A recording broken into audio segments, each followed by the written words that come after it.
Chapter 3. Yet all yesterday she did not say a single word to me about playing, and avoided speaking to me altogether. Her manner to me remained unchanged, the same absolute carelessness on meeting me. There was even a shade of contempt and dislike. Altogether she did not care to conceal her aversion. I noticed that. In spite of that, she did not conceal from me either that I was in some way necessary to her, and that she was keeping me for some purpose. A strange relation had grown up between us, incomprehensible to me in many ways when I considered her pride and haughtiness with everyone. She knew, for instance, that I loved her madly, even allowed me to speak of my passion, and, of course, she could not have shown greater contempt for me than by allowing me to speak of my passion without hindrance or restriction. It was as much as to say that she thought so little of my feelings that she did not care in the least what I talked about to her and what I felt for her. She had talked a great deal about her own affairs before, but had never been completely open. What is more, there was this peculiar refinement in her contempt for me. She would know, for instance, that I was aware of some circumstance in her life, or knew of some matter that greatly concerned her, or she would tell me herself something of her circumstances, if, to forward her objects, she had to make use of me in some way, as a slave or an errand boy. But she would always tell me only so much as a man employed on her errands need know, and if I did not know the whole chain of events, if she saw herself how worried and anxious I was over her worries and anxieties, she never deigned to comfort me by giving me her full confidence as a friend, though she often made use of me for commissions that were not only troublesome, but dangerous, so that to my thinking she was bound to be open with me. Was it worth her while indeed to trouble herself about my feelings, about my being worried, and perhaps 3 times as much worried and tormented by her anxieties and failures as she was herself? I knew of her intention to play roulette 3 weeks before. She had even warned me that I should have to play for her, and it would be improper for her to play herself. From the tone of her words, I noticed even then that she had serious anxieties, and was not actuated simply by a desire for money.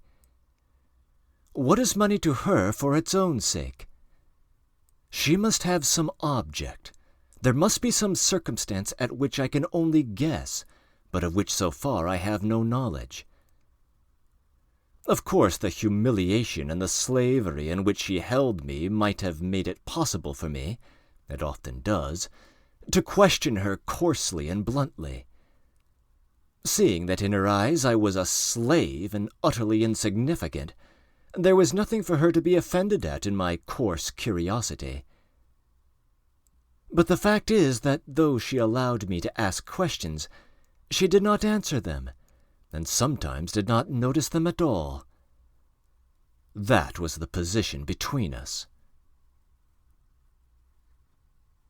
A great deal was said yesterday about a telegram which had been sent off 4 days before, and to which no answer had been received. The general was evidently upset and preoccupied. It had, of course, something to do with Granny. The Frenchman was troubled too.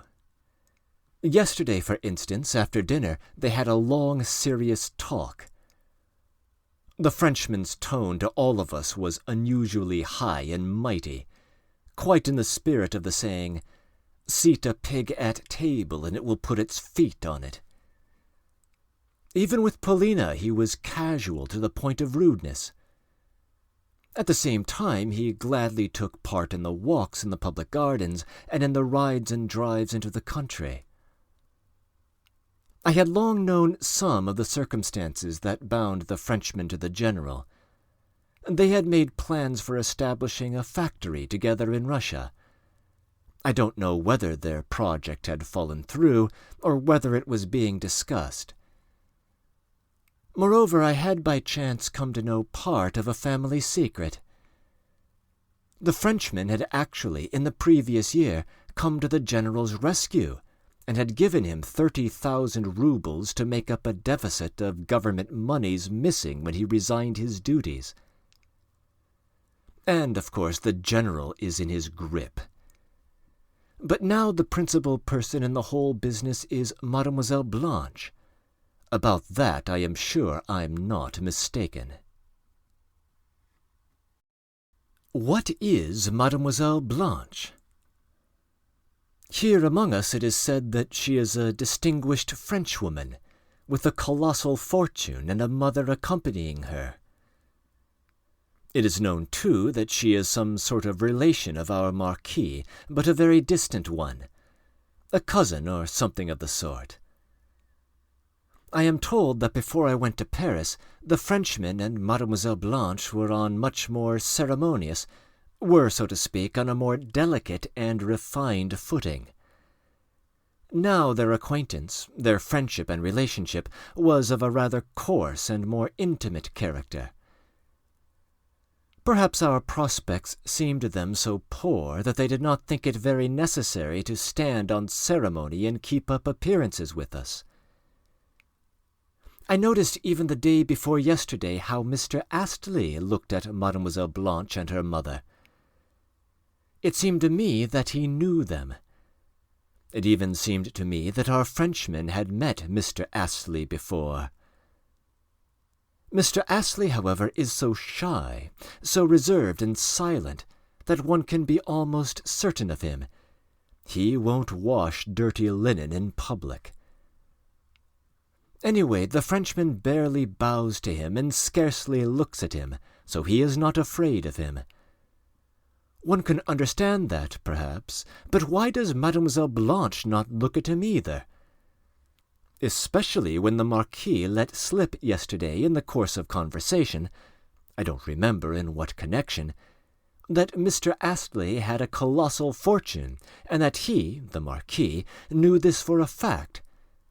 At that point Mademoiselle Blanche might well have looked at Mr. Astley.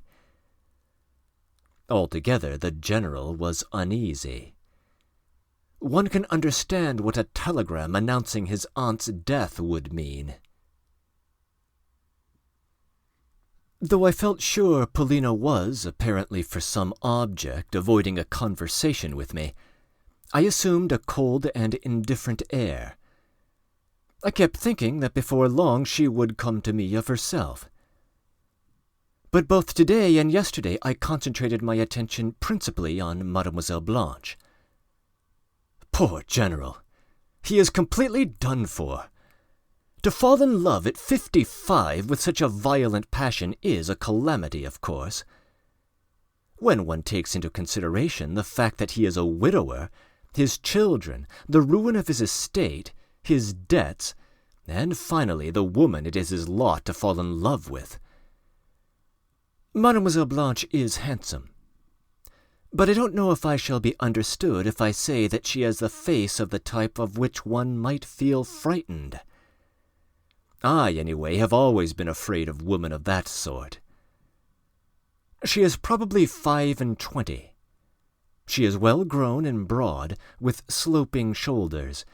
She has a magnificent throat and bosom. Her complexion is swarthy yellow. Her hair is as black as Indian ink, and she has a tremendous lot of it, enough to make 2 ordinary coiffures.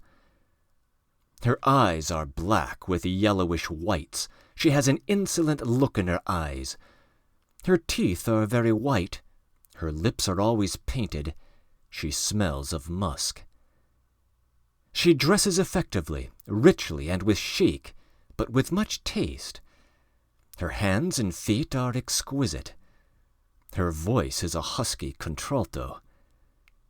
Sometimes she laughs, showing all her teeth, but her usual expression is a silent and impudent stare.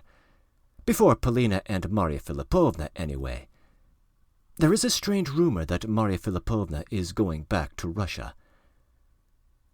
I fancy that Mademoiselle Blanche has had no sort of education. Possibly she is not even intelligent, but on the other hand she is striking and she is artful. I fancy her life has not passed without adventures. If one is to tell the whole truth, it is quite possible that the Marquis is no relation of hers at all, and that her mother is not her mother. But there is evidence that in Berlin, where we went with them, her mother and she had some decent acquaintances. As for the Marquis himself, though I still doubt his being a Marquis, yet the fact that he is received in decent society, among Russians, for instance, in Moscow and in some places in Germany, is not open to doubt. I don't know what he is in France. They say he has a chateau. I thought that a great deal would have happened during this fortnight, and yet I don't know if anything decisive has been said between Mademoiselle Blanche and the General. Everything depends on our fortune, however. That is, whether the General can show them plenty of money. If, for instance, news were to come that Granny were not dead, I am convinced that Mademoiselle Blanche would vanish at once. It surprises and amuses me to see what a gossip I've become. Oh, how I loathe it all. How delighted I should be to drop it all, and them all. But can I leave Paulina? Can I give up spying round her? Spying, of course, is low, but what do I care about that? I was interested in Mr. Astley, too, today and yesterday. Yes, I am convinced he's in love with Paulina. It is curious and absurd how much may be expressed by the eyes of a modest and painfully chaste man, moved by love, at the very time when the man would gladly sink into the earth rather than express or betray anything by word or glance. Mr. Astley very often meets us on our walks. He takes off his hat and passes by, though of course he is dying to join us. If he is invited to do so, he immediately refuses. At places where we rest, at the casino, by the bandstand, or before the fountain, he always stands somewhere not far from our seat, and wherever we may be, in the park, in the wood, or on the Schlangenberg, one has only to glance round, to look about one, and somewhere, either in the nearest path or behind the bushes, Mr. Astley's head appears. I fancy he is looking for an opportunity to have a conversation with me apart. This morning we met and exchanged a couple of words. He sometimes speaks very abruptly. Without saying good morning, he began by blurting out, "Oh, Mademoiselle Blanche! I have seen a great many women like Mademoiselle Blanche." He paused, looking at me significantly. What he meant to say by that, I don't know. For on my asking what he meant, he shook his head with a sly smile and added, "Oh, well, that's how it is. Is Mademoiselle Pauline very fond of flowers?" I don't know at all," I answered. "What? You don't even know that?" he cried with the utmost amazement. "I don't know. I haven't noticed at all," I repeated, laughing. That gives me a queer idea." Then he shook his head and walked away. He looked pleased, though. We talked the most awful French together.